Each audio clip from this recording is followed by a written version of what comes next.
Welcome back to another episode of The Final Cut, where we've got two new kids on the block. After a successful year under Sally Brooks on the F.A.M.E. team, we have James Parr and Stacey Wright, directly from signing their brand new contracts with our company, Wahl Clipper Corporation. Guys, welcome to The Final Cut. Thank you. Thank you. Yeah, buzzing. Did you get the dress code memo or not? Did it miss you? It looks like he's chilled out. It looks like he's ready to go to a concert. Is it festival season or what? She's come straight from Jim and he's come straight from a concert.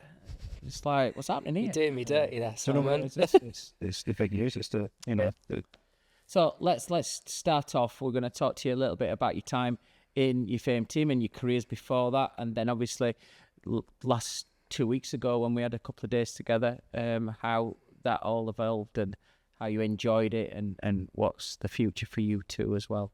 First of all, James, I want to come to you.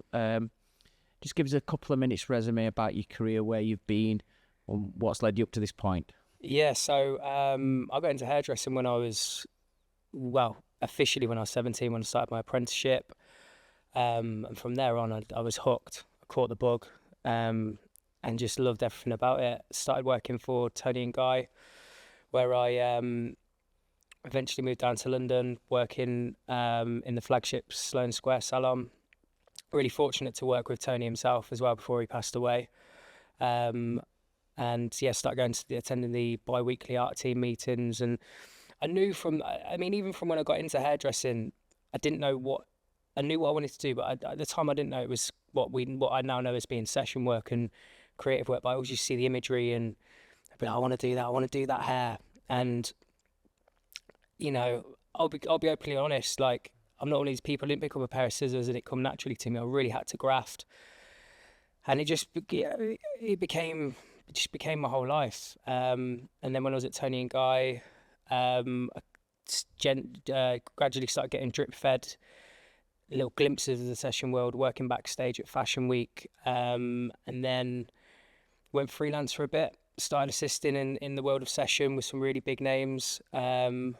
And I learned so much, and it was, I think for me, everything's always, it's a continuous education of how to handle certain situations and how to progress, and also, like, you know, your mindset as well. But going off track, went back into salon situation because I was missing the day-to-day life of it all.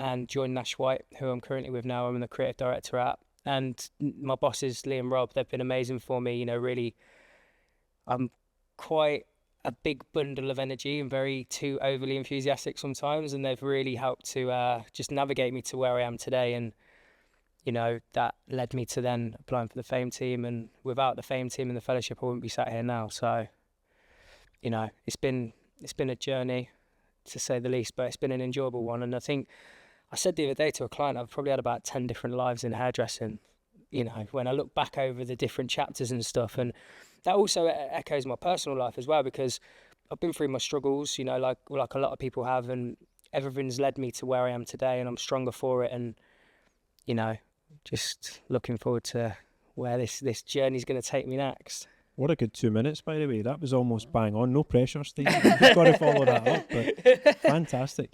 Stace. Wow. So I actually never intended to be a hairdresser. I dropped out of school at 14 and did a little bit of work experience in a salon. Reluctantly, if I'm honest. Didn't really think it was my thing. Fell in love with it. They couldn't even get me out the salon. So even when they'd said you can go home, like, I'd still be there. I absolutely loved it. And then, like I say, dropped out of school at 14, and fortunately, the guy that had Saks at the time, which is where I trained, saw something in me and gave me a lot of time, and yeah, I'm dead grateful for that, because I think without that, I won't be sat here now where I am today. Someone just gave me that opportunity. So yeah, that continued, did my training, and then fast forward a few years, I had 2 children in between that, and I went on to own my own salon, which I closed down last year to pursue a more creative side. So I felt like I did everything that I wanted to do and achieved everything that I wanted to achieve within my own business. Completely changed the makeup of how, because it was already a successful salon, we just took it over. Completely changed the makeup of how that salon run, in terms of how we approach the training and stuff like that, because that's something I've always been really passionate about, paying forward what somebody gave to me. And then lockdown gave me that time to focus myself in other areas that when you're running a business, it's just go, go, go. Sometimes you don't have time to actually look at what's around you. Lockdown gave me that time to do that. So I thought I'm either going to sink my teeth into this or I'm going to carry on doing what I'm doing. I like a new challenge, so that's what I did. If I could step in at that point, because you've both had lots of experience. Doesn't look like it, but you both had lots of experience. Take a compliment from that, both of you, please. But you used the last several years to kind of reevaluate your own personal 100%. situations, where you were in your career, based on the experiences you'd had to date. Look at what's happened with the F.A.M.E. team, the platform that gave you to, and Simon doesn't need to say, I can say it for Simon, that move now to Wahl, which is an incredible moment. Yeah, it's huge. But well earned, with a lot of hard yards that's gone into that. Yeah. But looking back at it, you both took a decision at some point to say, I'm going to step away from being behind the chair constantly.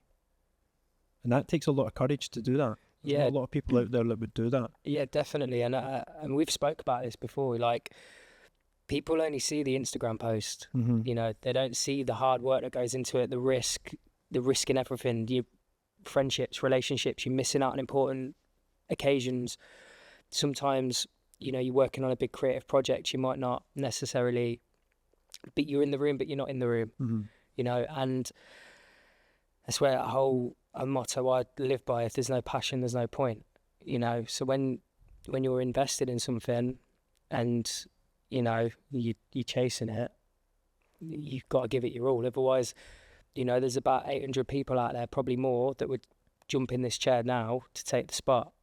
So for me, I liken it, you know, I look at everything a bit like sport, in the sense of, you're not going to go out and win a world title or a World Cup if you're not putting the training in and putting the hard yards in, and really focusing on your craft. Every day is a little bit of another opportunity to get that a little bit better. And that's, for me, is where like the salon work comes in. I fail all the time. People don't know it, but I'm just that critically hard on myself. Sure. Where those are those fine margins where if it comes to me doing a demo on stage, or if it comes to me doing a shoot, I've been in the trenches for nearly 18 years now. No, I don't look like that, but, you know, that's where it can take you, you know. And Stacey, you mentioned about you've got a young family. Yeah. You mentioned about, did you say closing your salon or moving away from Yeah, the so I day to closed day? it down last year.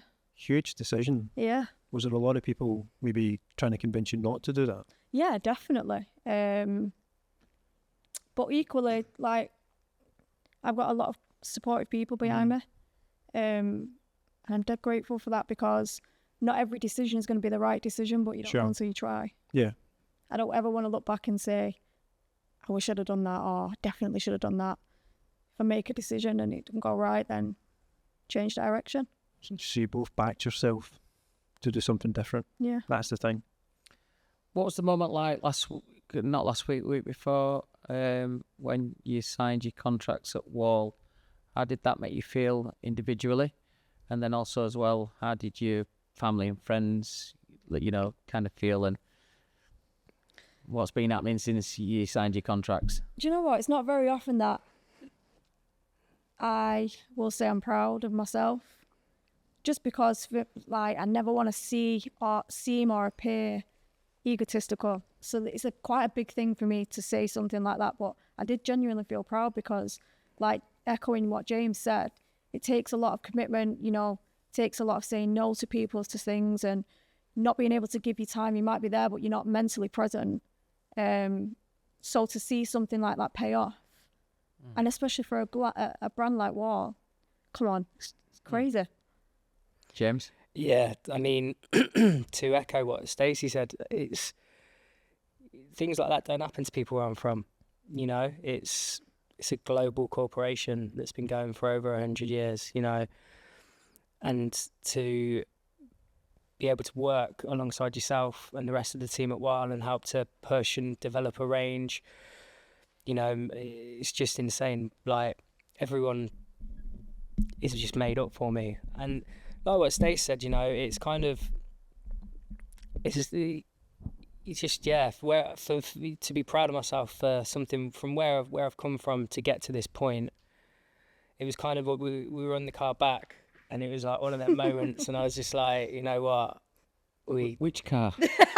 I knew that was coming. I feel there's a story here. Well, let me tell you about this story, right? I think I'm being set up a little bit. So we had a really busy day on the induction day, and then on the nights it's called, we'll go out for a meal, and Barry had joined us. Okay, you mentioned cars, now Barry's in on it, right? Okay. So we had somebody from Wahl took us to the restaurant, which weren't too far away from the hotel. So we had a meal, a few drinks, and we got a videographer with us. And he who is great, by the way. Yeah, he was fantastic. Big shout out to Paddy, the Tiger King. Anyway, I'm going to cut a real long story short. Me and Barry left in the restaurant because he's took these up, and I said, "Oh, we'll get a taxi, but if we can't get a taxi, if you don't mind coming back to pick us up." Now, unbeknown to us, he got in the car, and he's had a car that's been handed down to him, and he got some seat covers on that were tiger print. Right up your street. Oh, let me tell you. So these two are giggling our way up. I think the story goes that this guy was panicking that me and Barry were going to get in his car. He was a little bit embarrassed, but no need to be. We're like, better than walking up that steep hill. Anyway, these two are giggling back at the hotel. Me and Barry gets in the car, and he pulls up outside the restaurant. It's like, I don't know what kind of car it is, an oldish car, bless him. And he got these tiger print seat covers on him. He swung round and he leant over and opened the door. And as he opened the door, Barry saw the seat covers, and all I can see, his face went, it's so funny. So I get in, and Barry sat like that, so he didn't knock his jacket, sat right up like that. And he's Paddy saying, "Oh, I didn't know you two were going to get in car tonight. I'm a bit embarrassed." And we're like, "Hey, Paddy, don't worry about it. Let's get back to the hotel quickly." So I guess what we didn't know, that these are waiting in reception of the hotel, and the filming is getting out of the car. What Paddy had said to him, these two big hitters from hairdressing industry, they're going to get into the car. But the funniest thing, there'll only be me ever seen it. It's the door open. We see these leopard print seats. It was just Barry's face. He went, shocked, like somebody had done a wrong on you. But yeah, it was funny. But yeah, you had a journey back up to Birmingham in the paddy wagon. In the paddy wagon, yeah. But it was just one of those moments where we got off the phone, because you gave us a call, and we got off the phone to you, and we were just both just speechless. And it was just, you have those moments where it's like, we're going to look back on this moment in 10 years' time and be like, this is kind of like what. Yeah. There's been a lot of life-changing moments, but we were just both like, wow, what the hell is going on? It's nice that it was done as two of you at the same time, so that you could share in that experience and maybe sort of talk through your emotions and your feelings, because you probably didn't take it all in on a day. Yeah. You're probably still, digesting it, so to speak. Yeah, definitely. Even now. Yeah. So it's nice that you both got each other to kind of bounce off of in that sense, Yeah, definitely. We've just spent, obviously, the back end, we just spent all last year together as well, and grown creatively. Mm-hmm. We got on right from day one. Yeah, from the semi-finals. Yeah, so to be able to continue to work creatively alongside each other is great. Like, we already know each other. Yeah. We know how each other works. We know each other's strengths. I think one thing that we try to do as well on an induction day for any of our new ambassadors coming on board is we do it right. I know some companies do it differently, send a contract through post and do it that way, and maybe do an Instagram post. But for us, you just said it, that it weren't just about the photographs, that you guys did a fantastic job on when you do the press releases. It looks superb when the Sky Sports looks wicked. Comes out. All my mates were buzzing about that. It looks like you signed for Man United. Yeah, but I think we try and do it right, is that it's the induction day, the history of the company, the videos that we play them, the tour around the building, introducing them to some key people, even talking to finance department, how you do your invoices from moving forward. and I try to make it that it is memorable. And I'm glad that wherever we put the work in, I think one of our guests a couple of weeks ago was saying about Dave Brailsford about the inches. It wasn't to do with the performance; it's to do with the preparation. Yeah. To make the performance better. Yeah. And so if they always remember that, I think it elevates you that you have arrived at a big house. It's the details. It's the fine details and the 1% and how they add up. And, you know, just listen to some of your stories, guys, and trying to get a feel on what drives you, what motivates you both. Clearly, you're courageous people because of the things you've given up to be able to get to this opportunity. But there's no doubt about it that you obviously have that kind of innate ability to stand out from the crowd as well. And again, detail. I'm always blown away by the level of detail in this industry. So is there some point, and I'll ask you both the individual questions, but this first one to you, is there some point in your career, which is you're only mid-30s? Yep. Is there some point in your career that you've had where you didn't think you'd get to this point? And if so, what was the turnaround? What changed your path?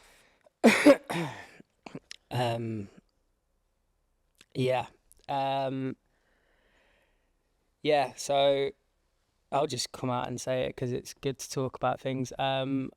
So for anyone that knows me and anyone that doesn't, I'm sober, and I've been sober for 4 years this coming Friday, and well done, mate. Yeah, thank brilliant. you. Which hasn't been an easy road, but the life I've got now is due to me undertaking that pathway and whatnot and making those choices. But I got into session work when I was in my early to mid-20s and got swept up in a very fast-paced lifestyle. I was in here, there, everywhere. I thought I was a rock star, and very quickly all the hard work I'd put into my career to achieve my dreams was being taken away from me just through my own stupidity. And you know, and I remember being sat there in lockdown, and I moved into my nan's for lockdown because obviously she's a little bit old. I wanted to make sure she was all right, and I was just kind of starting what I didn't know was going to be a journey of like redemption and recovery and stuff. But I was having a bit of time out, and I remember sitting there on the sofa and burst into tears because I'd squandered everything. And I remember my nan, like, we laugh about it now, and she was like, "You'll get it back one day. You'll get it back. You'll get there." And I was just like, "It ain't gonna happen." But that kicked. I'm a fighter, you know, and I'm very much like, I like to be the underdog. I like to prove people wrong. Yeah. I like to be written off, and that was a time when I didn't know if I certainly wouldn't have been sat here. I didn't know if I was ever going to come again, but I just knew, like, if I just kept grafting, kept working, back to basics kind of thing, you know. And it's like any again, I liken things to sport in the sense of like sometimes you got to take the L. If you don't lose, you're never going to learn, and that's, you know, there's no problem in failing at things, but you got to learn from it, you know. And once you hit rock bottom, the only way's up. And now my career's in a better place than it's ever been. It's the stuff that I'm living my dreams I had when I was 17. So what I do now is for the 17-year-old kid that was shampooing, that was reading, you know, the trade press magazines in the staff room, looking at, you know, celebrity hairdressers of the day, you know, Simon Shaw, you know, being one of them. But, you know, and in promoting the products, and I always used to say that'd be me one day. And God willing, I've got the opportunity now, and I'm determined to work harder than ever. So, isn't there a nice thing there about there doesn't have to be a certain starting point? Everybody has a different race. Yeah, 100%. Different starting points at different moments in their life. I think, like you mentioned there, maybe that was the kind of the nadir, if you like. Maybe that was the kind of moment where it's like, right, it can only go up from here. Yeah, 100%. And I think, you know, everything's about timing, and without getting too deep down a rabbit hole, you know, sometimes you need to have things taken away to see how much you really want it. Yeah. You know, and sometimes it's like anything, it goes back to the hard work. If you work hard, you're going to get the rewards. And sometimes that means giving up things that you didn't think you could get rid of or give up, you know, and you get your rewards. And in my eyes, I'm making up for lost time, so I'm going twice as We're all in the far. same storm. We've just got different boats. Absolutely. And I think that's a good way of saying sometimes you've got a better boat, but the boat is what you make it. And the boat... Do you ever read my column that you print out every quote? I put these motivational quotes in. Sometimes. I put these It's the best columnist you've got, so what's wrong with you? But I always put these motivational quotes in, and I think the last one was, if you want to go fast, go on your own. And if you want to go far, go together, which is your team. And I think that's a big thing, that you'll have had a support around you, like you just said, your nan and a few other people that will have helped you to push you along. But I think it had to come from where. I'm going to come back to you in a second, because it did bug me for a good 6 months last year. Good. Because I was saying to Errol on a previous episode about how do people get in front of you, how could people come and work for you, and I'll tell the story with James. Stacey, when we met for the first time, did you ever think that would eventually turn into, did you feel anything in terms of like that could be an opportunity for Wahl, or is it something that came out of the blue? Did you know that we'd been watching a little bit of your work and asking people Absolutely and getting not. reports and seeing where we'd want to No idea. work with you? No. So when you got that call, how does that change everything that you've worked up to that point, in terms of like, does it change your, like, does it make you feel really good about everything that you have done's been for a purpose? Yeah, definitely. It just goes to show, doesn't it? Like, you don't know who's watching. You don't know where somebody's watching. So yeah, it was a shock for me, that. Do you know the story? So he'd been asking me. So one of the staff he works with, Thomas, was on my project. Man, who had the front cover of your Barber Evo January issue, the Palm Angels guy. And I think I met James a few times through the year, and he kept talking to me about, well, I'd like to come and talk to you about being part of the team and seeing where I'd sit with the team and all that kind of stuff. And I met him a few times. Then you get to events and you're busy. So can you imagine today doing all these different like podcasts and stuff, and sometimes it's like hard to like give you time. So we'd be at events and it's a kind of a word, and I always made time. You did, yeah. Might have been a little bit later. You remember that time when I think one of your staff, he'd been waiting to speak to me all day. It goes outside. Oh, it all comes together now. It goes outside. Yep. We're at West Row opening, and we'd just started to talk. And she came across very bubbly, and she said, anyway, I was telling you, I went, oh, sorry. I said, he's been waiting to speak to me for the last like 2 or 3 hours. I've got to spend some time with him. And so, yeah, it was the funny moment that. But then I think with you, Stacey, it was slightly different, because I watched you at the finale up in Leeds. And there was something that was just like the final little bit of like see people live as well as get the reports and see work and speak to other people. Because Stacey works with one of my ambassadors as well, Alan Beak up at Ruger. And I looked at them both at that point and thought, yeah, there's lots of work that we can work with, but there's enough. And I'm watching him waiting to come on stage, and he's walking around like a cage lion waiting to go. I'm like, what's he doing? He's walking around. He's like moving his shoulders, getting warmed up. He's like doing, if he'd got a ball, he'd be trying to do kick-ups. And I'm sat there, and I'm like, I can't keep getting any eye contact with him, because I don't want to think that I'm making him any more nervous. Do you know what I mean? Because at that point, we'd spoke, but there were no question of what we were going to do this year. Yeah. But I think it all aligned in. It's all nice that it's all worked in. And I think when you came down to Wahl last week, not last week, week before, and I think the most important for me was get the induction done, make that special, but then the day after's work. Yeah. And we went to work, and everybody's very efficient and worked hard, and we got some amazing looks on the shoot that we did. And these guys are going to do some great stuff with our styling range of products. We don't really get a chance to show them off as much as what we should do, but these two will be the spearhead of that education. It's funny, you just described James backstage. If you were Scottish, right, you'd be in the jail by now for all that, because you're thinking you're about to headbutt someone. That's good to know. Yeah, it was a funny, because I think, and then Stacey came up with this big poetry speech on stage about gunpowder, I think it were. And I'm sat there thinking, I have some work to do here if I want to take this to them. get to the point. So we had. I use this to make this look better, and this is where you get it from. Are you ready to recite something just now, or some more poetry for the podcast? No, I'll save that. No? Okay. So we're moving on with your careers, Stacey, as you've gone through working in salons, getting the bug for it, then actually getting your own salon, then making that decision to pursue more session stuff. Because tell us a little bit about, because you've been doing London Fashion Week and you work on shows and stuff. Tell us a little bit about that. Yeah, so I think it's great to have both sides of the coin. So I'd never want to not be in the salon. I feel like that's your foundation. Like James said, that's where maybe the clients don't know all the time, but that's where you're testing out new things.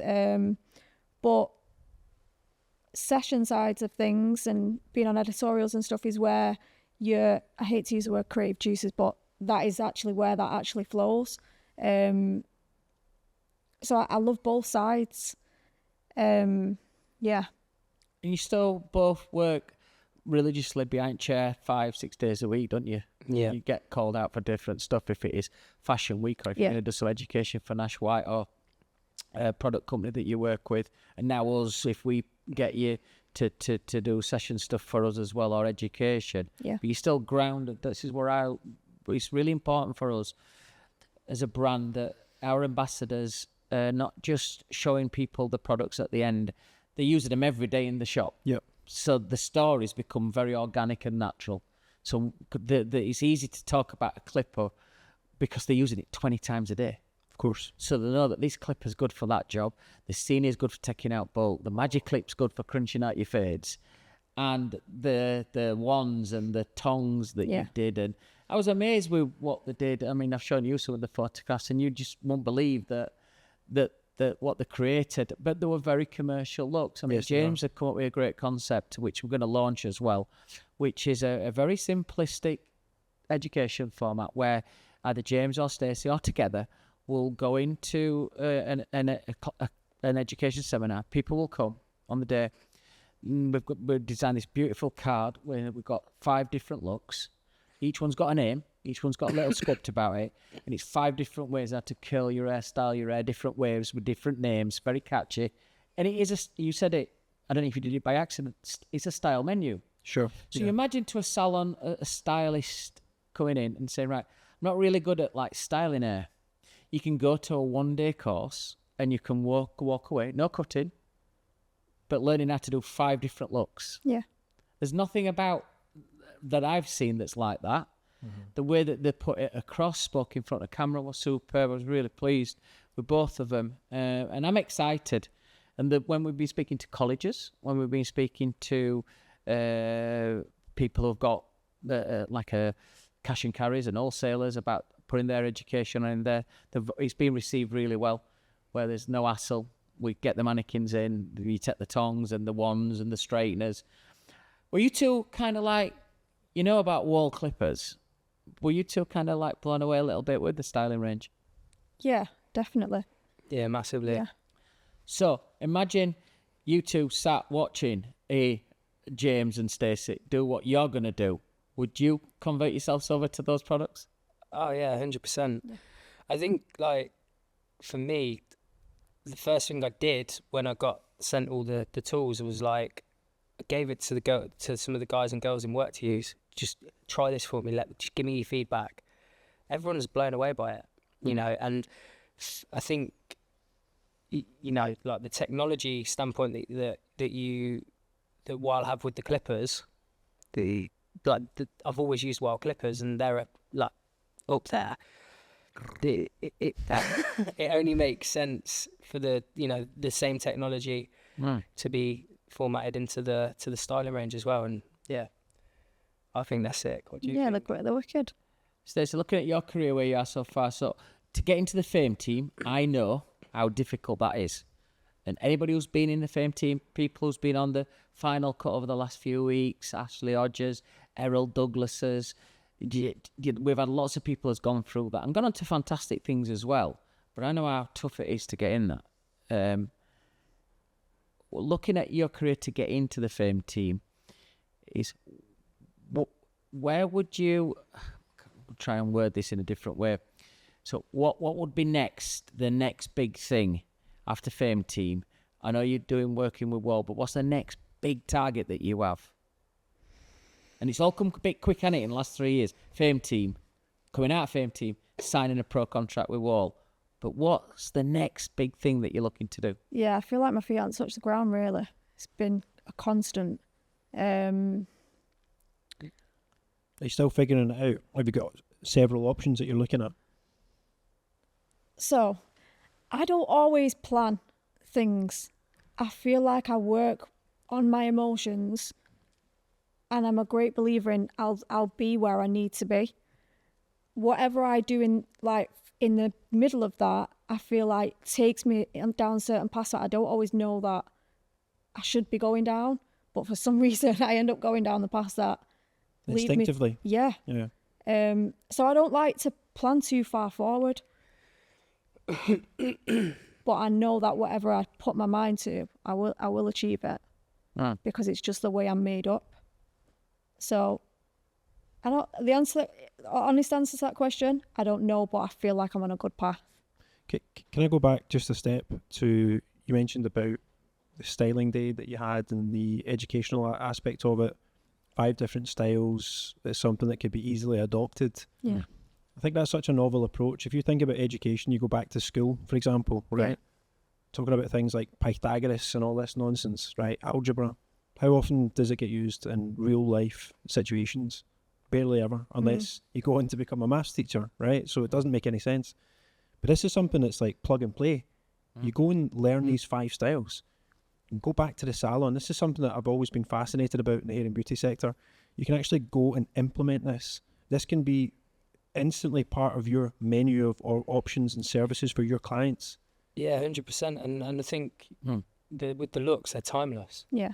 Like they're relevant, they're cool, but they'll still look cool in 10 years' time. But I can't think of an industry where you can literally go from, I'm going to have these, almost like a bolt on, if you like, of my service offering.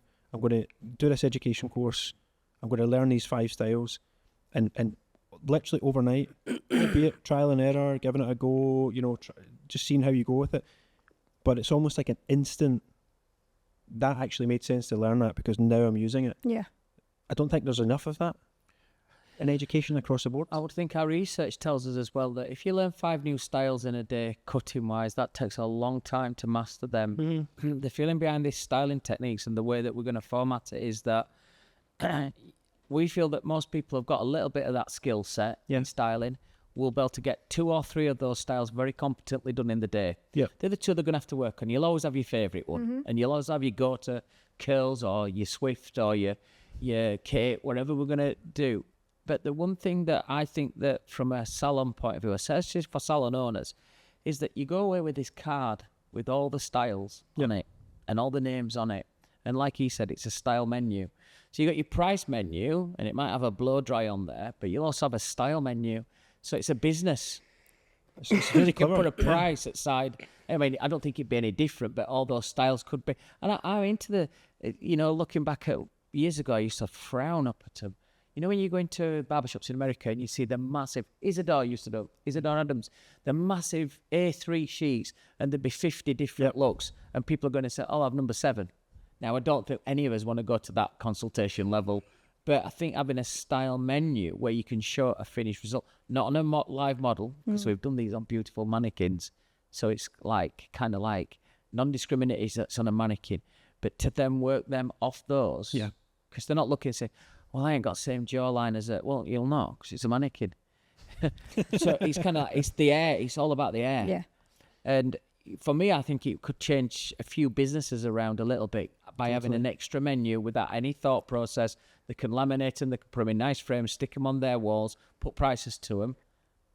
I think as well, from a business perspective, it's something that would be great for your graduate stylists wanting to build up clients. Yeah. From an income and revenue point of view, because you've got your menu, it helps them build the confidence. That client then might return for a cut and blow dry with them. Do you know what I mean? It just helps to especially for younger stylists, helps to. Do you know where I've been looking at it as well? So it's not only for stylists to come in, it's not only for salon owners, but when salon owners come in and we want to see them, is that to send their people who do you do the training at Nash Wright for your staff, yeah? So imagine you weren't part of this, but Nash, the two owners, the two guys that really support you well there at Nash, say, we need to be better at styling here. Wahl do this great course. We're going to send the trainer to Wahl. He learns them. And then he comes back to do his model night with his. So it's not just about sticking the menu on for clients, stylist to client. It's got a full bag. And how easy simplistic format is it? Yeah, it's the fundamentals, isn't it? So There's a key word there, the fundamentals. We're really excited about getting this launched in the UK. Do you know what I like about this as well? Trends are cyclical, right? You mentioned Swift. I'm assuming we're talking Taylor Swift is one of the styles, right?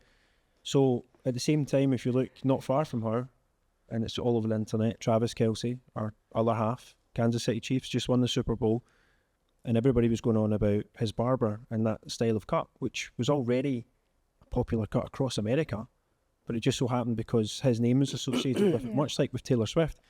But in a year's time, the trends will change. The trends will change tomorrow. It's almost like you can upgrade or update or amend that. Mm-hmm. And there could be another 5 styles at some point. And again, I keep going back to this plug and play suggestion where, right, as you say, Nash might be saying, what are the next styles that we need to get in here? And how do we keep on top of trends? Because I think in this day and age, the TikTok generation, everything has to be right now or yesterday. So if you can keep on top of that as stylists, I think that separates you from everybody else. Yeah, definitely. I mean, I think it's, one of those things where we like WSC24, Wahl Styling Collective 24, but there should be 25. Yeah. There should be different things that we're going to come across. So we're excited. I think you guys are excited. We've got a group WhatsApp, which is a bit different to our group WhatsApp that we have. I hope it's different to our one. I hope it's cleaner. Well, no, I get a bit of it. They've only been 2 weeks into it and I still get news stuff from both. So it's like, Jeez, a bit too much, like telling me what to do and stuff like that. Must be your character, Simon. I must have like something written across there. Have a go at this. Chauffeur. Yes, definitely. Although I'll have that out of him before I leave. Guys, coming into Wahl and coming into doing lots of education now and exciting stuff. What's the kind of thing, what's your style, James, in terms of for our viewers that listen? If you educate, what's your style? I think quite precise, not too regimented, but I think gotta make it enjoyable. I mean, I say not too regimented. I'm very much kind of like, again, it kind of goes back to the way I am. Like, if you can't do something, that's okay. I can teach you, but just come with an open mind and just when you're there, let's learn. If you're going to come in and half-ass it and you're not bothered, then you're never going to learn. You could have Guido or Eugene Solomon trying to teach you and you're never going to get it. Right. So I think for me, I like to make it fun, get the music on, but we're there to do business and learn. What's your style, Stace? I like to connect with people. So find out a little bit more about them, connect with that person. Definitely, you've got to create a fun environment, haven't you? It's got to be memorable. And sometimes I think we can make something sound more techie or more difficult than it is. I don't want, if I'm delivering a piece of education, I don't want somebody to walk away and second guess something. So if that could maybe be simplified, and that person's going to walk away with 100%, like knowing 100% how to then deliver that or how to move that forward, then that's job done, isn't it? So sometimes I think it's just got to simplify things. Yeah, I think a lot of things can get lost in terminology in this industry. Do you know what I mean? What was the biggest influence on your career? Oh my God, there's so many for different reasons as well. But one standout, one constant. Trevor Sorby. James? Hair related, or just the biggest influence on your career. So it can be somebody who's really pushed you outside your career, but it has affected on your career. I'd probably say a session stylist who I used to be first assistant for called Ken O'Rourke, and he taught me. He taught me a lot, and then other than him, probably be Sally Brooks because of like what she's done for me, and I'm going to say you as well. Like Sally, just she changed the game for me. You know, I look at things through a completely different lens, having spent a year under her wing. It was tough. It was very, very tough, but I wouldn't be where I am now. What's the most expensive thing you've ever bought? Oh my God. It's a bit left field, Simon. Just it's I like all it, in the though. book, mate. But it's all in here. I like it. It's in the book. My business. Oh, what a great answer, by the way. What a great answer that is. Once upon a time, I made a very reckless purchase and bought some of them Louboutin spikes, which have been worn twice, so that was probably the worst investment of my life. I can't wear mine. Oh, do you want a pair? I can't wear mine. They're still like brand new. So yeah, that's probably They're so uncomfortable. most stupid thing I bought. I thought I was the bee's knees in. Do you know, it's probably worse that Stacey had such a good answer as well, isn't it? Yeah, I thought you guys were teammates. Come on. I like it. It's chalk and cheese, isn't it? It's Absolutely. my business. Oh, I bought some liver sauce. Can't walk in them. I can't walk in mine. This is you're 10 foot tall right now, like, get in. I phoned the buttons up and they said, well, what's the problem? I said, I think it's my bunion. I don't think they're designed for it. Get one where it's got like one of them wide angles on instep just for your bunion to get into them. They look cool, but I can only walk about. In fact, I think I wore them. I compared the Shabba Awards up in September last year. I've got some really nice gear on. I thought, I'm going to wear them. They look brand new. I'm just going to wear them. And literally, went down for dinner. I thought, yeah, I'm cushed in. I put plasters across my bunion. I've got everything ready.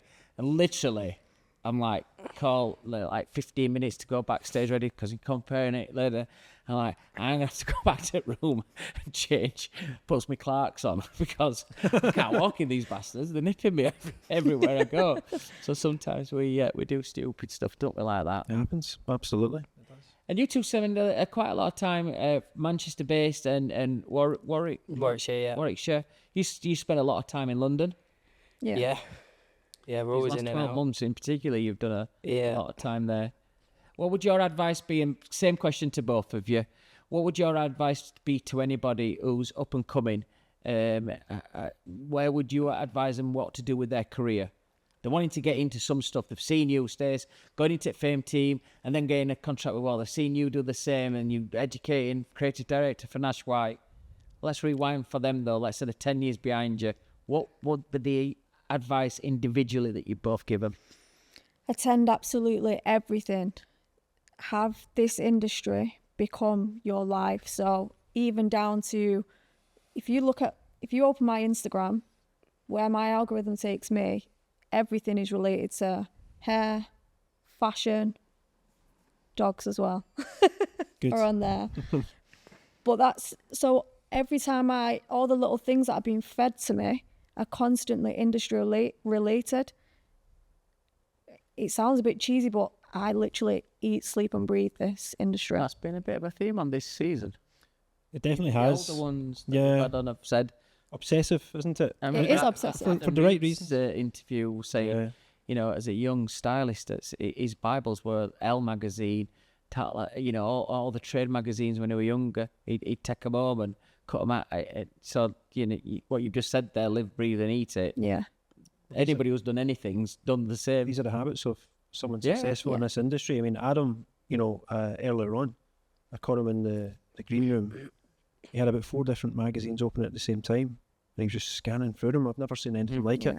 So It's that's not a exactly- job. In this, I don't see this as a job. Mhm. Like it's definitely not a job because a job normally is 9 till 5. You clock off and Yeah. you think work's done. Yeah. This is weekend now. Whereas my weekend is that as well. And what's your advice, James? Just go for it. Just work hard. Hard work pays off. You know, it's probably the only profession that it doesn't matter what your social standing is or your background or what you have got or what you haven't got. It can take you around the world, and if you apply yourself and you work hard, and it's going to be tough, but you got to persevere. You can get impossible is nothing. Mm. You know, you can get to exactly where you want to be, and you might not even know where it is you're trying to get to. You might start off with, I remember when I first moved to London, I was test shooting. I remember like every Sunday, me and there's a friend of mine he will one day be in the Hall of Fame, Sylvester Finyard. We used to test with each other when we were both going to art team meetings at Tony and Guy. We got in with two photographic assistants, and we just used to, I mean, looking back, I didn't realise how good we had it, because we had this amazing studio in Parsons Green we used to get to test at. But my point is, like, everything, like, you give up your time and you'll get it back. It's about earning your stripes and getting the experience and investing in yourself, you know. And if you're dedicated to something, you'll get it. And like I always say, if there's no passion, there's no point. Do you know what I really like about these two stories that have conjoined in recent times? You mentioned about the year together on the F.A.M.E. team, and obviously now the opportunity with Wahl, an earned opportunity, I should add as well. The fact that you're both not based in London, and I think this circles back to the Fellowship and the real evolution of the Fellowship in the last 2 or 3 years, where we've moved away from this London-centric approach, and there's so much more to the world outside of the M25 corridor, and you two are obviously visible, like, examples of that. Is that another thing you think's changed over the course of your careers, where maybe when you were looking at it, I know you were previously working in London, James, but maybe when you were looking at it thinking, you do have to be based in London to be seen, to be heard, to get these opportunities? Obviously not the case anymore. I think to an extent, like, we've still had to come, we still spend a considerable amount of our time in London. But again, that's the investment. Like, being from a city like Manchester is not going to stop me. Yeah. And there's God knows how many, even like the smaller little towns and villages, there's creatives in every part and every side of the UK and further as well. And you're going to get out what you put in. You know, I've spent a lot of my time away from my children, my family, travelling, but Of course. I'm sat here now and it's Been an worthwhile, it investment, pays off. well made. Yeah, 100%. Unlike those shoes. Yeah. I feel like I should have made something up and said, yeah, but rolling. We admire the honesty. That's what we like. We like honesty in this program. So good on you for that one. Absolutely. Well, look, we've got a great future, hopefully. Keep working hard, all of us together, to work on the relationship that you have with us as a brand. And you two as individuals, you know, you've had a great couple of years. And it just shows you when you're in that F.A.M.E. team. I have to say, nobody knows what would have happened.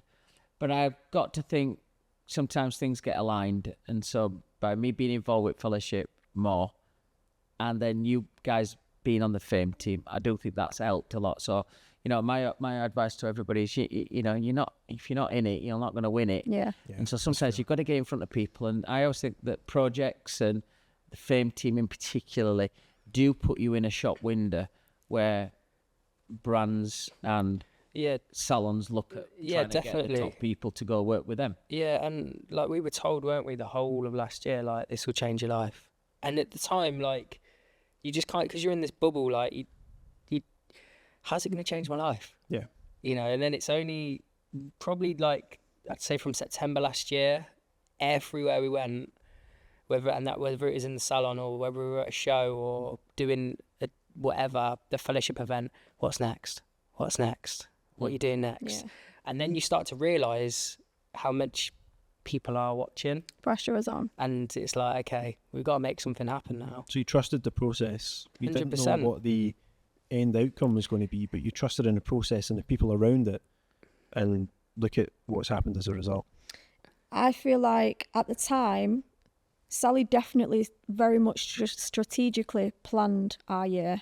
At the time, it didn't always make sense. Yeah. Now it absolutely makes sense. Every person she put us in front of on a monthly basis, she had a backstory to that. She knew why she was putting us in front of that person. Didn't always make sense to us, but it absolutely does now. It's like when we went to Italy, wasn't it? Yeah. So we got to spend a week out in Italy with Dab and S, with Tom Conlon and Ashley Hodges. And there was a bit of a joke going on within the team, because one of the guys kept saying we're going on holiday, and Sally was like, "You're not going on holiday, you're going to work." But when we were out there, it was like a part of our creative brain just all unlocked, and we just synced as a team. And all of a sudden certain things just like, yeah, got it. Sounds terrible, that trip, doesn't it? It was really, really hot and hard work. Brilliant. Yeah, I think sometimes I've made a mistake. You know, when you're abroad somewhere, working abroad, you made a phone call. You say, it's a bit different on this holiday. I always make time. When you get older, you get more experienced. So I can imagine you in particular, Mr. Intense, is that you'll go out there and you just spend every minute or every hour wherever you've got to be. What I do now is I do my prep really well before I get there. You do your job, and I'll always look wherever possible. Then is I don't burn the candle at both ends. I'll do my job and I'll get back to my hotel. And I'll take that time if it's nice weather. I don't want to go out with everybody. I don't need to do it anymore. As you get older, you learn to appreciate the places where you travel, and the time that you have there is to take just calm it all down, slow it all down, enjoy the moment, and then travel back. It used to be where you travel places and you'd be like, try to get there as late as I can, the minimum time that I need to be there. And as soon as I'd finished, I were on, like, I'd finished stuff in an afternoon, and I'd be on a flight that night. And I used to listen to people say, well, no, I stayed on for a few days. I'm like, I don't want to get back. But you don't Not now. You don't take full advantage then of the life opportunities that come from it. And this industry in particular opens up so many. James, you said this earlier on. Can open up so many doors, so many opportunities. So you're quite right, Simon. Soak it up. Take your time. Yeah. There's only one go at this, you know. Yeah, and you know, I know the pressure with businesses and working behind chair with James is at Nash White and Stacey working and having a family as well. I know you want to, but take your time, take it nice and steady. But look, you've got a great future in front of you. Congratulations on your signings with us. I'm really pleased to have you both on board. And obviously, we've got a big 2024 in front of us. And we're going to be really excited to share with everybody, not only on the final cut, but also as well on all our socials about what Stacey and James's journey is going to be doing, and through our partners at Barber Evo and Salon Evo. So, James Parr, Stacey Wright, thank you for being on Final Cut. Thank you. Thank you. Thank you both.